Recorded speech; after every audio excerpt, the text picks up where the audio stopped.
Guys, welcome back to Lab Cyber. Hope you have an amazing day wherever you are. Today's video is going to be yet another fun one because I'm going back to cybersecurity and the movies, and basically you can think of this particular video as a follow-up to the last one that I made where I talked about how the movie Catch Me If You Can is quite possibly the most underrated movie on cybersecurity. If you haven't checked it out, please do check it out. I'm sure you will enjoy that video. Now, today's topic or video focuses on another film, and this movie is called Swordfish, released back in the year 2001, starring Hugh Jackman, John Travolta, and of course Halle Berry. You may have seen this movie before. If you haven't, it is quite an interesting movie, but it just happens to have quite possibly the single most ridiculous hacking scene ever. Now, traditionally, Hollywood aren't exactly known for being accurate when it comes to describing or portraying cybersecurity in their movies. They make a lot of mistakes. But this particular scene takes the cake. This is the most ridiculous scene I have ever seen when it comes to hacking. Now, before I play you the clip, I'm going to play you the clip. Before I play the clip, I want to give you some context so that you can better understand what's going on. Now, this particular scene centers around a character called Gabriel, played by John Travolta. Now, Gabriel is the bad guy, if you will. Okay, he's the main antagonist. Now, Gabriel is in search of a highly skilled black hat hacker, and the black hat hacker here is played by Hugh Jackman. His name is Stanley. So Gabriel wants to hire Stanley to get some job done for him, but he wants to test Stanley's skills first. Okay, so he gives Stanley the test, and this test, he's supposed to complete the test in under 60 seconds. Okay, if he doesn't complete the test well, he's not gonna get the job, and things would end rather badly for Stanley. So I'm not gonna give anything away again. Sit back, relax, enjoy the clip, and I'll catch you at the end of it. Look at this. What do you think? I have been told that the best crackers in the world can do this in 60 minutes. You need someone who can do it in 60 seconds.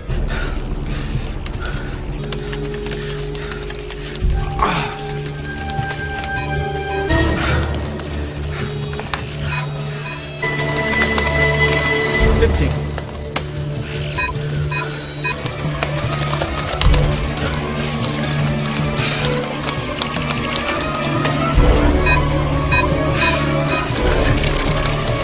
Three, two, one.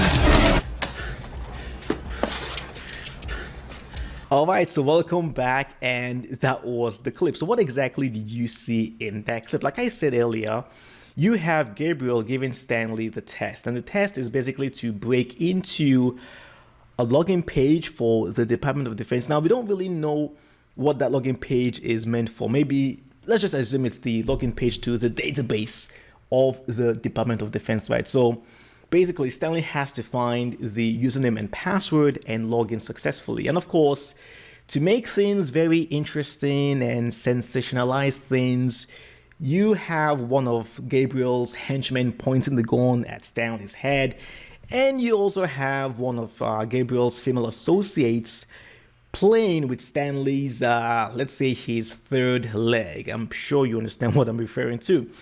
And of course, in typical Hollywood fashion, Stanley is able to break into the login page with just a few seconds to go, just right on time, right?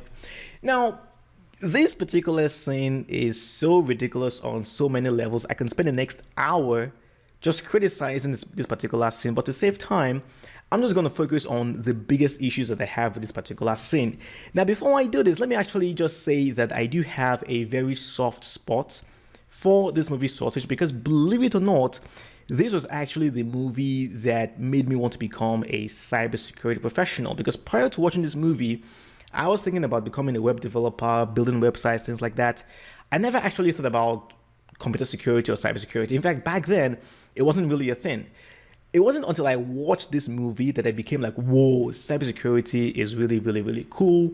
This is something that I'd love to get into. And basically, this was the movie that changed my life. As ridiculous as the movie is, it is the movie that changed my life. And I do have a very, very soft spot for it. But with that being said, I do have to criticize this particular scene. So What are some of the things I don't like about this particular scene? Well, first of all, he's asked to break into the Department of Defense. Now, there is a reason why you rarely ever hear of organizations like the DoD, the FBI, the CIA, the NSA getting hacked. There might be a few intrusions here and there, but they're never actually hacked globally, or there's never like a massive data breach involving any of these organizations. And I can guarantee you that there are so many black hat hackers who try to hack into these organizations, because for black hat hackers, part of their motivation isn't necessarily financial. It's also notoriety. They want to be known as the guy who broke into the NSA, the guy who broke into the FBI, things like that. So they do it for notoriety as well. So these kinds of organizations are constantly under attack. Not to mention, they're also under attack from foreign organizations, other countries like Russia, China, Iran, North Korea. I'm pretty sure you will have state-sponsored hackers who try to break into these organizations. So being asked to hack into the DoD is already an extremely difficult request, right? Second, he's been asked to break into this page using a laptop in a nightclub. Here's the thing, okay? In order for you to hack efficiently, you're going to need some really good hardware. You're going to need the top-of-the-line processor, plenty of memory as well. And why? Because you're going to be running plenty of programs to run your hack. Most likely, you're going to be running something like Kali Linux, for example. You might have like a VPN or an anonymizer running to protect your identity. And of course, you're going to have the actual tools for the hacking, whether you're using Cain and Abel to brute force the passwords, things like that. Basically, you're going to need significant computing power. Now, it is possible that this particular laptop is one of those very special laptops that are extremely powerful, maybe, just maybe, but I kind of doubt that. And of course, the biggest issue I have with this scene is the fact that he has 60 seconds and you see Stanley typing furiously at the keyboard. He's like going presses enter, presses enter, presses enter. Now, granted, and to be fair, he does have only 60 seconds, so he does have to speed things up. But in reality, when a hacker is facing a login page, at that point, they typically already have a username. And the next step right now will be to try to guess the password belonging to that username. And in order to guess the password, they typically would use some sort of software to run a brute force attack. It is not about them typing furiously on the keyboard trying to guess the right password, okay? Because you're talking about millions, billions of combinations of letters, numbers, symbols, things like that, okay? So you're never going to do that under 60 seconds manually. You're going to need some sort of a software that is extremely fast and, of course, powerful processors and memory to aid the program in order to try and crack the password. So he typing furiously was just the icing on the cake. That was so ridiculous.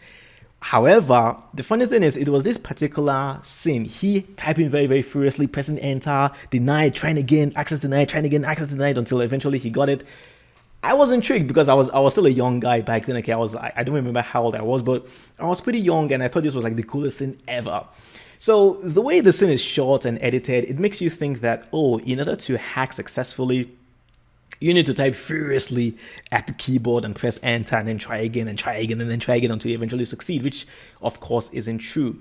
Typically, if you are going to break into the DoD, whether it's a database or a login page or whatever, you're going to need plenty of reconnaissance first, where you try to gather as much information as you can about the DoD, the kinds of software they're running on their computers. Maybe you try a phishing attack on one of the employees. Maybe you can get maybe like a username or a password, things like that. But you're going to need significant reconnaissance first before you even think about attacking the networks or trying to exploit some sort of vulnerability or do things like that. So overall, this is a ridiculous scene, and yeah, if you haven't watched this movie yet, I would recommend that you do so, because it does focus around cybersecurity as well. As ridiculous as it is, it does focus around cybersecurity. The action is pretty interesting as well. The story, well, it's not written by Shakespeare, but it's a decent story. Plus, you get to see Halle Berry in her prime, which is very, very, very good looking, of course. And of course, you also have Hugh Jackman, John Travolta, really good actors as well. So I would recommend that you watch the movie if you haven't seen the movie. If you've seen it before, you may just want to watch it again. But that's it for today's video, where I have talked about what, in my humble opinion, is the single most ridiculous scene ever in cybersecurity. So let me know what your thoughts are. If you enjoyed the video, please do give it a thumbs up, share the video with anyone who may feel might benefit from it. If you're new here to the channel, welcome. My name is Alex. I cover topics around cybersecurity. So if you enjoy content like this, be sure to subscribe to the channel and of course hit the bell so they're notified whenever I upload a new tutorial. So that's it for today's video. Stay safe out there and I'll talk to you next time. Cheers.